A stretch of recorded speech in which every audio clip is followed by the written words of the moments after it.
Pierre-Emerick Aubameyang, Jérémy Obounin, excentré droit, Jim Alemina, David Sambissa, excentré gauche, Denis Athanas Bouanga, Randy Matouti et Rudy Junior Efagé. Voilà la liste des 24 présélectionnés. Ensuite, attente. En défense, nous avons Sidney Obissa. Ceux qui considèrent qu'on compte les milieux de terrain, nous avons Jeff Bilungu, Medwin Bitege, les arrières gauche et droit, Stan Essono, l'attaque George Lloyd, qui peut éventuellement jouer défenseur central. En attaque, nous avons Mbina Orphin, Alan Doma Colino, Xavi Babika, Harry Ondo Eyi, et enfin, au milieu de terrain, Ruben Lufilo. Voilà, messieurs, dames, les joueurs qui ont la responsabilité de représenter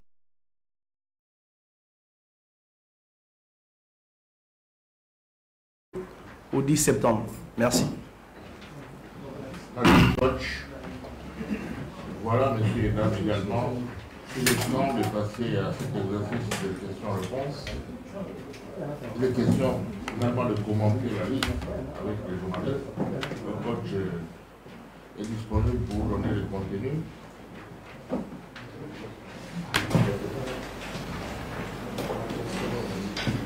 Vous baladez tellement, mais maintenant, c'est pas intéressant. Donc, on passe maintenant aux questions-réponses.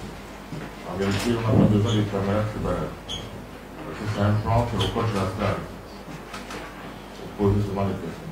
Lui, la salle. Donc, les caméras doivent être sur lui seulement.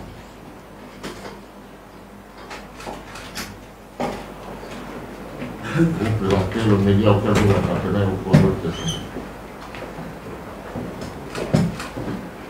Oui.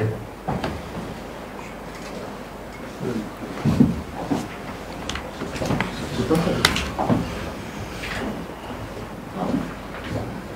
Bonjour coach, Xavier Bidon, la rédaction des dépêches 241. Alors que nous nous approchons de deux échéances qu'on peut déjà juger capitales, au capitaine, pour nous pour les mandats, toujours sans club. Est-ce un motif d'inquiétude pour vous? Bonjour. Je pense que le réel motif d'inquiétude par rapport à Bruno, effectivement, c'est au départ pour nous c'était la date butoir du 31, mais on s'est rendu compte que Bruno étant sans contrat, il peut signer au-delà du 31 août. Donc c'est le motif levé. Ensuite, on avait un autre motif d'inquiétude, c'était au niveau de sa forme physique, je dirais même physiologique. Bruno était un joueur qui a 36 ans, qui a joué la dernière fois en juin, mais qui, heureusement, a une très bonne vie. Nous avons concocté un programme. Et au sortir de ce programme, nous avons fait un test d'aptitude, un test de niveau pour situer le niveau de forme de Bruno, comme ça se fait partout au milieu professionnel. Il était question pour nous d'identifier quelle était sa forme sur le plan physiologique, sur le plan athlétique. Donc, le préparateur physique de l'équipe nationale étant dans cette salle, vous avez aussi l'opportunité d'approfondir peut-être l'échange avec lui au-delà après la conférence. Le test a été satisfaisant pour nous. Bruno a fait sur un test dit yo-yo. Bruno a fait, il a parcouru une distance de plus de 2 km en faisant 53 tours. Donc c'était un test intermittent. Il s'est arrêté au 11e palier. 11e palier pour un défenseur central, c'est, je ne dirais pas c'est excellent, mais c'est plus que bon. Les centraux, ils vont autour de 9 paliers. Là, il fait 11 paliers, une vitesse de 17 km/h. Vous identifiez certainement, il y a des gens ici qui font souvent le jogging. Ils savent que 17 km/h, c'est déjà un rythme de début de marathon pour les marathoniens professionnels. Vous et moi, on le ferait autour de 12, 13, 14, 15 de fois. Donc voilà, les tests de Bruno sont satisfaisants sur ce plan. Et au-delà de ça, nous savons que Bruno devrait pouvoir signer dans un club professionnel dans un futur proche. Au regard de ce qui précède, on n'avait aucun souci pour pouvoir présélectionner Bruno. Je vous rappelle encore une fois, là nous parlons que de présélection. Et Bruno, ça permet aussi à Bruno de rester sous pression. Nous avons conçu cette équipe, quand nous sommes arrivés il y a un an, autour de Bruno et d'autres joueurs. C'est une pierre angulaire de notre organisation. C'est le capitaine de l'équipe nationale. Il me revenait à moi et mon staff lors de tendre la perche à Bruno dans ce cas, pour qu'il continue à rester athlétique, en bonne forme quand il trouvera son club. Voilà. Bonjour. Paul Joseph Balika, prolongation de sa parlementaire.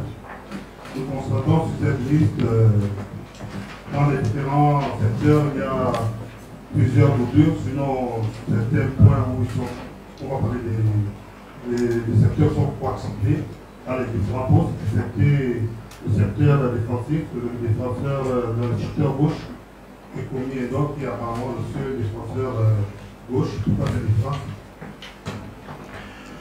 Bonjour Pierre Jocelyn. Effectivement, quand nous sommes arrivés, si vous avez souvenir de notre première entrevue au siège de la Fédération gabonaise de football, on expliquait quand même, quand on parlait de principe de jeu, système de jeu, on disait qu'on avait, nous avons la capacité ou la volonté de présélectionner ou sélectionner des joueurs qui avaient la capacité de jouer 2 ou 3 postes. Ici, Jacques est un latéral gauche atypique. Mais dans cette liste, nous avons Michel Oula qui peut jouer à la gauche. Il a joué contre le Sénégal en amical.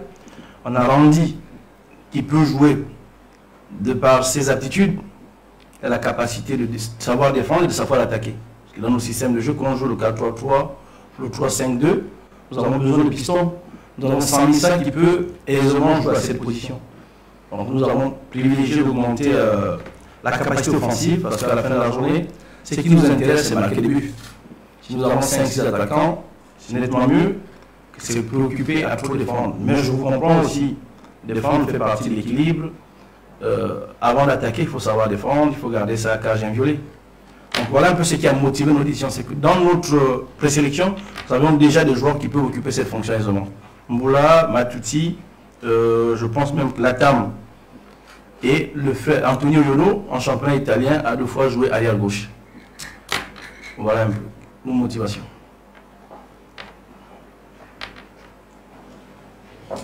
Bonjour coach. Merci de nous avoir conviés à l'exercice qui devient plus quotidien. Moi j'ai 3 préoccupations, vous allez me permettre. Je voulais vous prendre par rapport à le dossier Félémanga. Vous avez un problème de défenseur derrière les qualifiés. On a effectivement que le match de Moula. C'était pas discutable sa performance sur le terrain. Pourquoi on n'a pas choisi aussi notre arrière gauche, qui peut-être n'est pas en forme, mais il a la même chance pour faire la même démarche qu'avec le Bénin. Puisque on est habitué à voir les joueurs qui sont sélectionnés, ils ne savent toujours pas. Le fait de banal sur le par exemple pour la CAN 2022, avec les sélectionnés, avec une promesse de contrat. Ça, c'est la première préoccupation concernant effectivement l'économie. Il y a 2 joueurs qui jouent dans le même club, qui sont des frères originaux. Je veux savoir combien de joueurs jouent au même poste dans le même club. Et franchement, il y a rien qui joue, il y a rien qui va. Et si on prend la performance, comment cette différence sur la autonomie, on se présente dans le temps. Et moi, je dit qu'il y a un qui peut jouer à gauche, et au club, il ne faut pas régulièrement à gauche. Entre-temps, l'équipe nationale, c'est de venir faire des performances qu'on a répétées dans les clubs. Ça, c'est la deuxième préoccupation. La troisième préoccupation, c'est les dossiers de joueurs qui semblent-ils sont performants, ou alors dans qui on a l'habitude de voir jouer comme les collègues, qui sont les tonnés, mais qui ne sont pas les plus intéressés, qui ne sont pas convoqués. Le cas en fait de Togo, qu'en est-il aussi du cas Wikeda et du cas d'Iguel Ibrahim, qui semble-t-il manifestement volonté de venir avant. Merci. Merci à vous. Bon, c'est vrai que j'aurais aimé que qu'on aille point par point afin que je n'oublie pas. Mais bon, vous avez commencé à dire que vous me prenez au mot. De suite, j'avoue être coupable. Vous m'avez pris au mot. Moi aussi, je vais vous prendre au mot, puisque vous avez dit que Bané a été convoqué sans club. C'était pas sur nous. Donc, ça ne tient pas pour vous. Il n'était pas à la CAN. Bané n'était pas à la CAN. Vous êtes pris aussi sur vos mots. voyez qu'il y a une autre question qui... Vous pouvez aussi poser la première question, répondre, vous gardez la parole, vous les posez une derrière, parce qu'après, j'ai envie de vous apporter la réponse la plus concise et nette. Mais bon, on parlait de pourquoi ne pas prendre un autre arrière-gauche si on a pu le faire pour Bruno, c'est ça la question.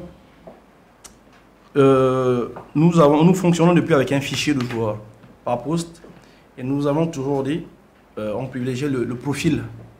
Sauf qu'à l'instant présent, nous n'avons pas un profil qui se rapproche de celui de Ekomi. On avait Yohan Obiang qui s'est blessé la semaine dernière. Donc on était en attente d'une échographie. Et vous savez, comme ça, en milieu professionnel, quand il revient de blessure, son club n'a pas préféré prendre le risque. Donc on a décidé de ne pas prendre Yohan.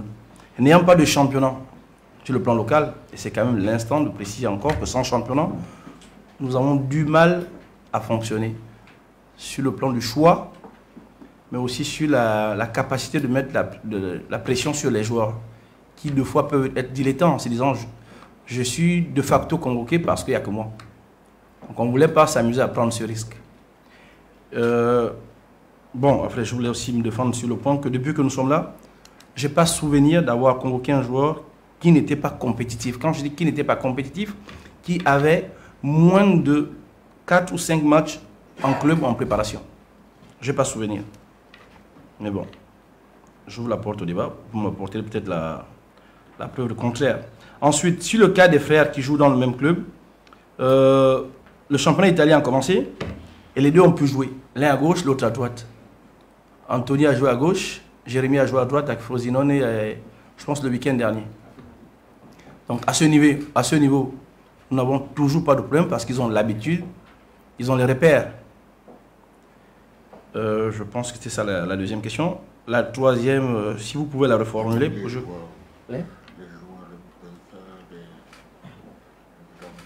Oui, mais je ne comprenais pas la question en fait. Quelle était la question pour que je la comprenne? Tu revenais sur les joueurs étoilés. Je parlais du cas André de Gopoko, du cas Boupenza et du cas Didier Ibrahim. Qu'en est-il selon vous, le coach? Oui, mais j'avais d'abord une question. C'est quoi un taulier pour vous? Nous sommes là pour discuter, qu'on se comprenne. C'est quoi un taulier? Un taulier, c'est un joueur qu'il joue en club, qu'il ne joue pas, qu'il ne soit pas sur le coup d'une suspension disciplinaire, doit être convoqué. Est-ce qu'un taulier, c'est un joueur qui est en équipe nationale depuis 10 ans, qu'il soit compétitif ou pas, on devrait l'appeler? Si c'est ça un taulier, moi je conteste ce terme. Mais pour être pratique, Noah Ibrahim a certes récemment publié un document. Bon, ça me gêne d'en parler ici, mais bon, vous posez la question, il faut que je réponde. Ndo a manifesté le vœu de se retirer de l'équipe nationale suite à une sanction disciplinaire. Je pense qu'il n'y avait même pas sanction. Il y avait un refoulement disciplinaire. Je ne vais pas revenir dessus, ça fait pratiquement un an. Il a décidé de partir de l'équipe nationale. Il a décidé aussi à un moment de revenir via les réseaux sociaux en disant qu'il était à nouveau sélectionnable. Donc il se remettait à disposition de l'équipe nationale. Ce que nous avons demandé depuis le départ, et là vous pourrez me prendre au mot, nous avons dit qu'il y avait que certains joueurs devaient faire amende honorable. Quand j'entends par amende honorable, c'est présenter des excuses à l'institution équipe nationale. Nous sommes arrivés sur notre projet, on a parlé de restauration. Restauration de l'institution équipe nationale passée par le côté sportif et le côté disciplinaire. Ce qui n'a pas été le cas d'Ibrahim. Il n'a jamais présenté d'excuses autant à l'équipe nationale qu'à la fédération gabonaise, au peuple. L'équipe nationale n'appartient à personne, même pas au mouvement, mais au peuple gabonais. Il s'agissait de ça. Aussi, j'ajouterais que l'équipe nationale n'est pas un moulin à café, ce n'est pas le carnaval qui est ouvert à qui veut, quand il veut. On arrête quand on veut, on revient quand on veut. Ça, ce que j'ai dit est valable pour lui, mais valable pour tous les joueurs de l'équipe nationale qui sont sélectionnables. On ne décide pas d'arrêter quand l'équipe nationale a besoin de vous. Quand l'équipe nationale, il y a 2 jours d'un match important pour lancer sa campagne éliminatoire en Coupe du Monde, et décide de revenir quand on veut ou quand cette équipe nationale a un semblant de sérénité. Ça, c'est valable pour lui, c'est valable pour tout le monde. Vous me posez la question sur Aaron. Je serais tenté de vous demander où se trouve-t-il? Est-il compétitif? Beaucoup, c'est la même chose. Vous avez peut-être des indications que je n'ai pas. Donc je ne peux pas m'aventurer à convoquer aujourd'hui un joueur que je n'ai pas encore eu en stage au prétexte qu'il serait taulier. Voilà ma motivation et celle de mon staff.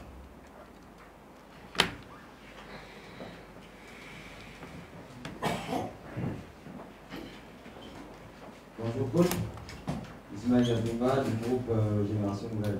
Alors depuis vous insistez sur le mot compétitivité, c'est un mot qui me plaît, mais nous constatons quand même que vous avez convoqué certains joueurs qui sont en délicatesse avec leur club. Randy Matuti, d'ailleurs son club est en stage, d'ailleurs il a été écarté du stage, ça fait un bon moment qu'il ne joue pas. Nous constatons aussi que vous avez laissé quand même certains joueurs qui ont le temps de jeu. Le jeune Alando Makono qui a fait une très bonne préparation avec le stade de Rennes, début de marque en préparation. On a Xavi Babika d'ailleurs, tout le monde a vu son but hier. Voilà, et en match de préparation, ça a été un des éléments forts de la formation de Toulouse. On a aussi Orphée Mina qui a d'ailleurs joué les tours préliminaires de la Coupe d'Europe. Comment comprendre que vous convoquez ces joueurs qui ont quand même du temps de jeu, puisque vous parlez de compétitivité, et vous amenez certains joueurs qui n'ont pas de temps de jeu, on peut le vérifier. Merci. Je vois que vous restez que sur compétitivité. Oui, à côté de compétitivité, il faut parler de profil. Randy est un excentré gauche qui a la capacité de jouer arrière gauche au rôle de piston. Randy est un joueur qui a repris avec son club depuis le 8 juillet et qui en stage a fait des matchs amicaux avec son club. Pour une raison contractuelle, parce que c'est de ça dont il s'agit, le club voudrait peut-être que Randy prolonge sur une durée qui n'est pas la bonne pour lui, pour sa famille et son agent. Ça fait qu'ils discutent et le club souhaiterait, en mettant la pression, qu'il prolonge ou qu'il parte. Mais il a commencé à faire la préparation et joue les matchs amicaux. Vous conviendrez qu'avec moi qu'une préparation, c'est 6 semaines. Il est au-delà de 6 semaines, donc il est compétitif. Il fait les matchs amicaux. Il a fait des tests d'aptitude, à ce niveau on le fait. Il est compétitif, donc le terme compétitif ici ne souffre d'aucune contestation. Orphée Mina est un avant-centre atypique. À ce poste, nous avons déjà 2. Xavi Babika est un attaquant. Moi, je connais son profil. Dans nos échanges, Xavi, quand il joue attaquant, il faut qu'on joue dans un système 4-4-2 ou 3-5-2 pour mieux animer sa position. Sa qualité, l'une de ses qualités fortes, c'est la vitesse. Nous ne jouerons pas avec 2 avant-centres. Pourquoi devrais-je convoquer un joueur dans ce profil? Et aussi, en interne, nous avons discuté avec certains joueurs. Nous leur avons notifié, dit pourquoi ils ne seraient pas convoqués. Certains n'étaient pas convoqués au rassemblement de juin et celui de septembre. Nous leur avons dit, ça a été soit l'état d'esprit du joueur quand il arrive en stage, c'est nous qui les gérons au quotidien. Le rendu n'était pas celui attendu. À ce moment, nous disons aux joueurs, au dernier rassemblement qui était venu, tu n'es pas venu pour postuler à prendre un poste. Tu es venu comme figurant. Il faut que tu repars dans ton club, que tu aies la bonne attitude, certainement tu reviendras. Nous avons ici l'opportunité d'agir comme un club. On met la concurrence et le meilleur de l'instant. Nous ne sommes pas en train de dire que celui qui ne vient pas n'est pas bon dans son club. Mais le meilleur dans l'attitude, dans les résultats, dans la compétitivité, sera le présélectionné. Voilà la réponse à nos niveaux. Mais nous sommes dans un domaine du choix, où le choix reste toujours discutable. Juste pour dire que la conférence de presse se fait presque 10 jours après la liste, je pense. Oui, vous la liste. L'autorité qui a parlé du but hier. Effectivement. Donc, il ne faut pas penser que la liste sort, on convoque les joueurs au mal à la conférence de presse. Effectivement. Vous faites bien de le préciser, Pablo. On voit d'abord les convocations avant de faire la conférence de presse. 10 jours avant. C'est même pas 10 jours, nous avons 21 jours francs. Sinon, les clubs sont prioritaires, décident de ne pas nous renvoyer le joueur. Donc, nous sortons les listes 21 jours avant la conférence de presse pour être dans les temps. Bonjour coach. Bonjour Fitz. Alors coach, vous êtes dans un groupe où il n'y aura qu'un seul qualifié, compte tenu du statut du Maroc. On veut savoir quel discours vous allez tenir vis-à-vis de vos joueurs, justement, lors de cette double confrontation contre le Maroc. Merci. Nous l'avons déjà dit, et je veux le dire encore ici, l'objectif principal, mon staff et l'équipe nationale, nous qualifier pour la CAN. Le Gabon ne peut pas se permettre de ne pas participer à cette CAN, sachant qu'on n'a pas été en Côte d'Ivoire récemment. Donc c'est déjà un impératif, c'est une obligation de nous qualifier. Les joueurs le savent. Dans cette équipe nationale, nous avons des joueurs avec différentes histoires, différentes expériences en équipe nationale. Pour ceux qui sont un peu plus, qui ont dépassé la trentaine, ils savent qu'il faut jouer les compétitions pour rester compétitif, ou pour rester, pour continuer en équipe nationale. Donc c'est déjà une source de motivation. Les joueurs savent que nous avons le devoir de représenter la patrie. Et ça passe par le stage de septembre déjà. Être compétitif, faire un résultat satisfaisant au Maroc pour pouvoir enchaîner avec la Centrafrique 4 jours plus tard.